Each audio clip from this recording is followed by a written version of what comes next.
तुम्ही नाव का घेत नाही आहात?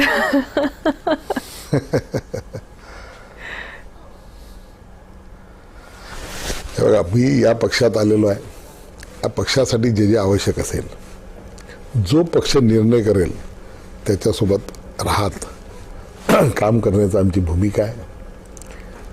एवढंच आजचं मला या ठिकाणी सांगायचं आहे. आणि खरंच हो, एक कार्यकर्त्यांसाठी असलेला हा पक्ष आहे, कार्यकर्त्यांच्या सोबत असणारा हा पक्ष आहे.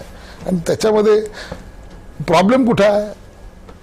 प्रॉब्लेम कार्यकर्त्यांचा नाही आहे, मिळाला त्यांना अधिक मिळवायचा. आता मी आमदार झालो, मला याच्या पुढचं पद आवश्यक आहे. जर मला मिळालं नाही तर मी दुःखी आहे. कार्यकर्ता त्याचा विचार केला पाहिजे. किती पिढ्या अशी आमच्यासमोर तर कित्येक उदाहरण आहे. जे नेते होते आज त्यांचं कुटुंब कोणत्या हलाखीच्या स्थितीमध्ये आहे. पक्षाचं काम केलं. आम्ही काय करतो त्याच्यासाठी? काहीच करत नाही. आणि आपण घेत राहतो की मला हे मिळायला पाहिजे होतं, मला ते मिळायला पाहिजे होतं. ते मिळालं नाही. मग आपण काय हवं होतं त्यांना? नाही, मला तर काही नको आहे. मला जे आहे आमदारकी आहे, मी त्याच्यात मी खुश आहे. एक टर्म तरी जे आहे पक्षात आलेलो आहे. सर्व नेत्यांचा आशीर्वाद. इतरांना काय हवं होतं जे मिळालं नाही असं वाटतं तुम्हाला? तुम्हाला माहिती आहे ते सर्व जाहीर नाही, ते त्यांनाही मिळावं. मी तर ही मागे भूमिका ठेवली की चंद्रपूर जिल्ह्याला मंत्रिपदापासून वंचित ठेवू नये. कारण की चंद्रपूर जिल्हा हा विकसनशील जिल्हा आहे. महाराष्ट्राच्या शेवटच्या टोकावर असणारा जिल्हा आहे. महाराष्ट्राच्या वीज निर्मिती पॉवर बनवणारा आमचा जिल्हा आहे. वाघांचं संवर्धन करणारे आम्ही आहोत. आमचा जिल्हा मंत्रिपदापासून वंचित ठेवणं हे काही कोणत्याही तिथल्या लोकप्रतिनिधी आणि जनतेला आवडणारं नाही आहे. माझी आपल्या माध्यमातून देवेंद्रजींना विनंती असेल की चंद्रपूर जिल्ह्याला प्रतिनिधित्व मंत्रिमंडळामध्ये द्यावं. पण ते कोणाच्या माध्यमातून? तो निर्णय करण्याचा अधिकार मुख्यमंत्र्यांना, पक्षांना आहे. तो काही मला किंवा तुम्हाला कुणालाच नाही आहे. मुख्यमंत्र्यांना पक्षाला जे योग्य वाटतील त्यांनी चंद्रपूर जिल्ह्याला प्रतिनिधित्व मिळालं पाहिजे ही भूमिका आम्हा सर्वांची आहे. आणि जर एखादा विचार कधी कुठून येईल की एका व्यक्तीला मंत्रिपद करायचं आहे आणि तसा जर विचार आला तर आम्ही त्याही विचाराच्या बाजून राहू, त्यांच्यासोबत राहू. जर आवश्यक असेल कुठे जायचं तर आम्ही जाऊ. जर कधी असा प्रसंग आला की बाबा चंद्रपूर जिल्ह्याला मंत्रिपद मिळालं पाहिजे तर मिळालं पाहिजे. तर कुणाला मिळालं पाहिजे हे गौण आहे, पण तो चंद्रपूर जिल्ह्याला मंत्रिपद मिळालं पाहिजे हे महत्वाचं आहे. गौण आहे असं तुम्ही म्हणताय, पण ते गूढही आहे.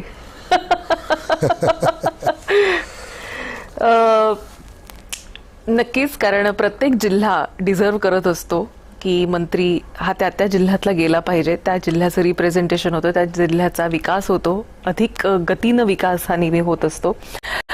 खरं तर जोरगेवर जसं मी म्हटलं की तुमच्या नावातच जोर नाहीये, तुमच्या कामातही जोर आहे. आणि तुम्ही जिथं जाता तिथं अगदी हंगामा करून टाकता. प्रत्येक निवडणुकीतला तुमचा हा रेकॉर्ड आहे हंगामा करण्याचा. हंगामा होतोच. का बरं असं तुमच्या मागे आणि तुमचा आणि हंगामा असा हे समीकरण जुळून आलंय? एखाद्याचं जीवनच तसं असते. तुम्ही जर विचार केला तर मी कधी मी सुद्धा विचार करतो की कधीच असं सहजासहजी कोणती गोष्ट मला कधीच मिळालेली नाही. अशी मिळता ती दूर जाते. पुन्हा त्याच्यासाठी कष्ट करावे लागतात. आणि कष्ट काही केलं की मग त्याला तुम्ही हंगामा हा शब्द देता. हंगामा झालाच ना, तुमच्या प्रवेशालाही हंगामा झाला, त्या चंद्रपूरच्या निवडणुकीमध्ये देखील हंगामा झाला. शेवटच्या मिनिटापर्यंत कळे ना की बाबा होतंय की नाही. इतकं तुम्ही चुरशीची लढाई करून ठेवलेली होती. नाही, आता हे अंतर्गतही लढाई, बाहेरही लढाई. आता तुम्ही एक चांगलं सांगितलं. आता मी एका ऍस्ट्रॉलॉजीकडे जातो माझी कुंडली घेऊन की असं का बरं होते आणि त्याच्यासाठी जर काही उपाय असतील तर ते करतो. परंतु एक गोष्ट तेवढा निश्चित आहे की आपल्याला एखादी गोष्ट सहज मिळते त्याच्यापेक्षा संघर्षातून जेव्हा मिळते ना त्याचा आनंद मोठा असतो. आणि मला तो आनंद घ्यायला जास्त आवडतं असं मला वाटतं. कारण की माझ्यासारखा एक सर्वसाधारण कुटुंबातला ज्याची कोणती राजकीय पार्श्वभूमी नाही, याचं जो काहीच नाही, सांगण्यासारखंच काहीच नाही, त्याला चंद्रपूरची जनता निवडून देते. एकदा नव्हे दोनदा देते.